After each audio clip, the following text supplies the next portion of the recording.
오늘 밤 잠들기 전에 아주 작은 것 하나만 시도해 보세요. 평소처럼 옆으로 돌아 누우는 대신 왼쪽으로 돌아 누워 보세요. 그게 전부입니다. 그냥 왼쪽으로만요. 이렇게 했을 때 몸에 어떤 변화가 일어나는지 알려드릴게요. 대부분의 사람들은 전혀 모르거든요. 이 이야기를 듣고 나면 수면 자세처럼 간단한 것을 완전히 다른 시각으로 바라보게 될 거라고 확신합니다. 우리는 인생의 약 3분의 1을 잠자는 데 보냅니다. 3분의 1이나요? 80세까지 산다면 26년 이상을 누워서 보내는 셈이죠. 하지만 대부분의 사람들은 한 번도 내가 어느 방향을 보고 자느냐가 정말 중요할까? 등을 대고 자는 게 좋을까? 엎드려 자는 게 좋을까? 오른쪽으로 자는 게 좋을까? 왼쪽으로 자는 게 좋을까라고 생각해 본 적이 없을 겁니다. 그냥 편한 자세로 누워서 몸이 알아서 해줄 거라고 생각하죠. 그런데 제가 이 주제를 파고들면서 정말 흥미로운 사실을 발견했습니다. 불교 승려들, 특히 일본과 티베트의 특정 불교 전통에서는 수세기 동안 왼쪽으로 누워 자는 자세를 유지해 왔습니다. 이는 우연이 아닙니다. 단순히 편안해서도 아닙니다. 서양 의학이 이제야 비로소 이해하기 시작한 인체의 어떤 원리를 그들이 알고 있었기 때문입니다. 고대의 지혜와 현대 과학을 결합하면 놀라운 사실이 드러납니다. 왼쪽으로 누워 잘 때 우리 몸 안에서 실제로 어떤 일이 일어나는지 살펴보겠습니다. 먼저 대부분의 사람들이 전혀 생각하지 않는 부분, 바로 림프계부터 시작해 보겠습니다. 림프계는 문제가 생기기 전까지는 아무도 이야기하지 않는 기관 중 하나입니다. 심장처럼 혈액을 펌프질하는 기관이 있는 것이 아니라 근육의 움직임, 호흡 그리고 예상치 못한 중력의 영향을 받아 림프액을 몸 전체로 순환시킵니다. 제가 처음 이 사실을 접했을 때 놀랐던 점은 바로 이것입니다. 우리 몸의 주요 림프관, 즉 대부분의 장기에서 림프액을 배출하는 역할을 하는 림프관이 왼쪽에서 혈류로 연결된다는 것입니다. 왼쪽으로 누워 자는 것이 좋습니다. 즉 왼쪽으로 누워 자면 몸이 자연스럽게 노폐물을 배출하려는 방향과 일치하게 됩니다. 욕조 배수구를 생각해 보세요. 욕조를 배수구 쪽으로 살짝 기울이면 물이 쉽게 빠져나가지만 반대로 기울이면 물이 고여 있죠. 왼쪽으로 누워 자는 것은 몸을 배수구 쪽으로 기울이는 것과 같습니다. 독소 노폐물 사용된 단백질을 조직에서 배출하는 림프액이 더 자유롭게 흐르게 됩니다. 잠자는 동안 몸이 더 효율적으로 스스로를 정화하는 것이죠. 7에서 8시간 동안 누워서 움직이지 않는다는 점을 고려하면 그 긴 시간 동안 우리 몸의 배출 시스템이 원활하게 작동할지 아니면 오히려 방해를 받을지는 매우 중요한 문제입니다. 이제 수면 중 위장의 소화 작용에 대해 이야기해 보겠습니다. 많은 사람들이 저녁 식사를 마치고 몇 시간 후에 잠자리에 듭니다. 하지만 소화 시스템은 누워있다고 해서 멈추는 것이 아닙니다. 음식을 이동시키고 소화하는 작업을 계속합니다. 따라서 위장의 위치는 매우 중요합니다. 위는 복부 왼쪽 윗부분에 위치합니다. 왼쪽으로 누워 자면 위는 식도 아래에 있게 되는데 식도는 입에서 내려오는 관 모양의 음식물입니다. 중력 덕분에 위 내용물은 제자리에, 즉 아래쪽에 머물러 있습니다. 하지만 오른쪽으로 누워 자면 상황이 반대가 됩니다. 위가 식도보다 위쪽에 위치하게 되는 것이죠. 그러면 매우 산성인 위산이 제자리가 아닌 곳에 있으면 매우 불편해하며 역류할 수 있습니다. 한밤중에 가슴이나 목에 타는 듯한 통증으로 잠에서 깬 적이 있다면 수면 자세가 원인일 가능성이 매우 높습니다. 위산 역류와 위식도 역류 질환, GERD는 매우 괴로운 질환인데 단순히 누워 자는 자세를 바꾸는 것만으로도 증상의 빈도와 강도를 크게 줄일 수 있습니다. 여러 연구에서 이를 뒷받침하고 있으며 이는 민간요법이 아니라 생리학적인 사실입니다. 췌장 또한 이러한 자세 덕분에 이점을 얻습니다. 췌장은 위 바로 뒤쪽, 약간 왼쪽에 위치해 있으며 소장으로 자연스럽게 흘러가야 하는 소화효소를 생성합니다. 왼쪽으로 누우면 이 효소들이 중력을 거슬러 이동하는 것이 아니라 중력의 도움을 받아 이동합니다. 그러면 소화 과정 전체가 훨씬 원활하게 진행됩니다. 아침에 일어나면 몸은 8시간 동안 효율적으로 소화를 한 것이지 8시간 동안 소화와 싸우느라 지친 것이 아닙니다. 그리고 심장에 대해서도 잠시 이야기해 보겠습니다. 심장은 가슴 중앙에서 약간 왼쪽으로 치우쳐 있습니다.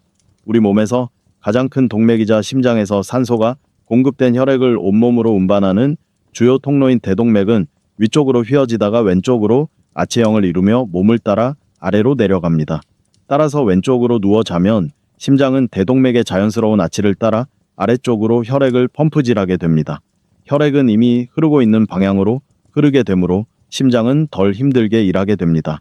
하루에 약 10만 번이나 뛰는 심장에게 있어 7에서 8시간의 수면 동안 조금이라도 부담이 줄어들면 평생 동안 상당한 효과를 가져올 수 있습니다.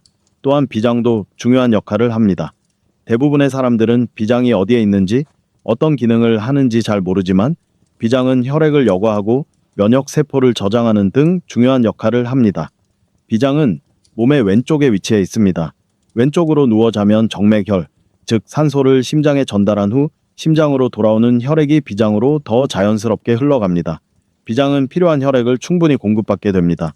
따라서 비장은 최적의 기능을 발휘합니다. 수면 중에 상당한 회복 및 복구 작업을 하는 면역 체계도 더 나은 지원을 받습니다. 여기서 잠시 멈추고 싶은 부분이 있습니다. 아마 이 말을 듣고 나는 평생 오른쪽이나 등을 대고 잤는데 아무 문제 없었잖아 라고 생각하시는 분들이 있을 겁니다. 물론 그럴 수도 있습니다. 왼쪽으로 누워 자지 않는다고 해서 건강에 심각한 문제가 생기는 것은 아닙니다. 하지만 괜찮은 것과 최적의 것에는 분명한 차이가 있습니다. 몸이 그저 버티는 것과 몸이 최상의 상태를 유지하는 것에는 차이가 있는 것입니다. 수면은 매일 우리 몸이 제 기능을 하도록 도울 수도 있고 오히려 방해할 수도 있는 유일한 시간입니다. 매일 밤 8시간 동안 수면 자세를 바꾸는 것은 결코 쉬운 일이 아닙니다. 이와 관련된 전통적인 지혜를 살펴보면 또 다른 흥미로운 점이 있습니다. 바로 신체의 왼쪽이 더 수용적인 쪽이라는 개념입니다. 아유르베다 의학, 전통 중국 의학, 그리고 특정 불교 및 요가 수행에서는 신체의 왼쪽을 여성적 또는 수용적인 에너지, 즉 요가의 이다 채널, 중국 전통의학의 에너지와 연관짓습니다. 이는 단순한 비유가 아닙니다. 고대 수행자들이 효과를 관찰하고 수백 년에 걸친 수행을 통해 다듬어 온, 그리고 그 효과가 입증되었기에 전승되어 온 체계입니다. 의식적으로 왼쪽으로 누워 자는 수행을 했던 불교 승려들은 제가 매우 흥미롭게 생각하는 경험을 이야기했습니다. 바로 더 회복력 있는 수면, 더 생생하고 의미 있는 꿈, 그리고 단순히 개운한 것을 넘어 더욱 맑은 정신으로 깨어나는 느낌이었다고 합니다. 물론 이러한 이야기는 단순한 일화로 치부할 수도 있겠지만요. 하지만 이들은 자신의 내면 상태에 극도로 주의를 기울였고 일상생활의 소음을 대부분 제거했으며 이러한 수련에 대한 신체와 정신의 반응을 진정으로 알아차린 사람들이었다는 점도 고려해 볼 수 있습니다. 호흡 또한 이러한 맥락에서 중요합니다. 왼쪽으로 누우면 오른쪽 콧구멍이 더 많이 사용되는 경향이 있는데 요가 호흡법에 따르면 오른쪽 콧구멍이 우세한 상태는 신경계에 더 편안하고 차분한 에너지를 가져다 준다고 합니다.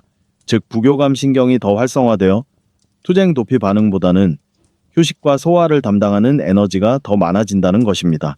코로 숨쉬는 것과 신경계와의 관계에 대한 연구는 점점 활발해지고 있으며 최근 연구 결과는 오랫동안 전해 내려오는 속설, 즉 어느 콧구멍으로 주로 숨을 쉬느냐가 정신적 생리적 상태에 생각보다 훨씬 큰 영향을 미친다는 사실을 뒷받침하고 있습니다.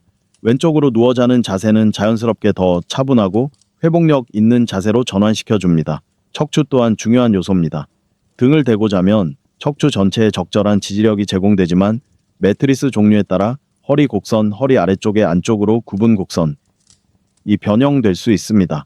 엎드려 자면 허리가 완전히 잘못된 방향으로 굽어지기 때문에 엎드려 자는 사람들은 종종 허리 통증이나 목결림으로 깨어나곤 합니다.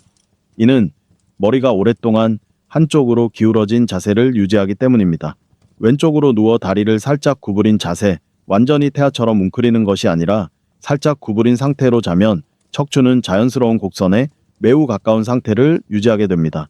척추뼈 사이의 디스크가 수분을 보충하고 압력이 완화될 기회를 얻게 됩니다. 척추를 따라 있는 근육은 밤새 수축되거나 늘어난 상태로 유지되지 않습니다. 몸의 구조에 저항하는 것이 아니라 몸의 구조와 조화를 이루며 자는 것입니다. 솔직히 말씀드리자면 수면 자세를 바꾸는 것이 항상 쉬운 것은 아닙니다. 평생 특정 자세로 잠을 잤다면 그것은 깊이 뿌리 내린 습관이고 몸은 그 자세로 잠드는 법을 사실상 학습했을 것입니다. 처음 며칠 동안 의도적으로 왼쪽으로 누워 자려고 하면 어색하게 느껴질 수 있습니다. 잠에서 깨어났을 때 원래 눕던 자세로 다시 돌아 누워 있을 수도 있습니다. 이는 정상적인 현상입니다. 실패가 아니라 습관이 작용하는 것일 뿐입니다. 도움이 되는 방법은 등 뒤에 베개를 받쳐주는 것입니다. 벽처럼 쌓는 것이 아니라 무의식적으로 뒤로 돌아 누우기 어렵게 만드는 정도의 역할을 하도록 하는 것입니다. 무릎 사이에 베개를 끼우면 왼쪽으로 누워 자는 것이 훨씬 편안해진다는 것을 아는 사람들도 있습니다. 위쪽 다리가 골반을 회전시켜 허리에 부담을 주는 것을 방지하기 때문입니다. 작은 조정이지만 중요합니다. 그리고 중요한 것은 이 모든 것을 완벽하게 할 필요는 없다는 것입니다. 침대 왼쪽으로만 누워 자야 한다는 강박관념에 사로잡힐 필요도 없습니다. 연구 결과와 전통적인 방법 모두 밤에 왼쪽으로 누워 잠드는 것, 즉 그 자세로 잠자리에 드는 것만으로도 밤중에 자세를 바꾸더라도 상당한 효과를 볼 수 있다고 말합니다.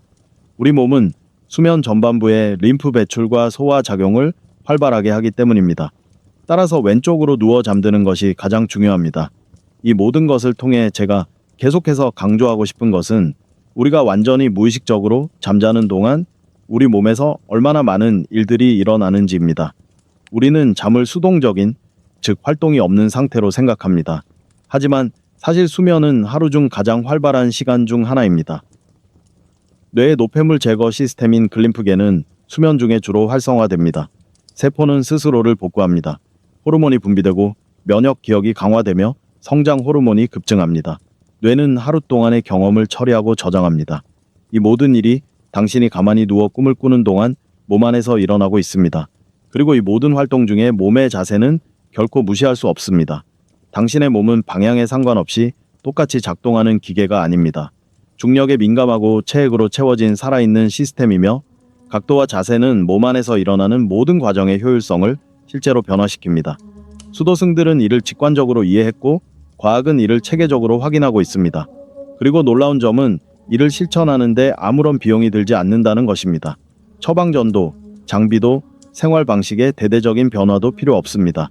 그저 오늘 밤 눈을 감기 전에 하는 작고 조용한 선택일 뿐입니다. 왼쪽으로 돌아 누우세요. 심장의 부담을 조금 덜어주세요. 림프액이 자연스럽게 배출되도록 하세요. 배는 중력이 원하는 위치에 있도록 하세요. 척추는 자연스러운 모양을 유지하세요. 그리고 그냥 잠드세요. 당신의 몸은 나머지를 알아서 처리할 것입니다. 바로 그렇게 되기를 기다리고 있었습니다.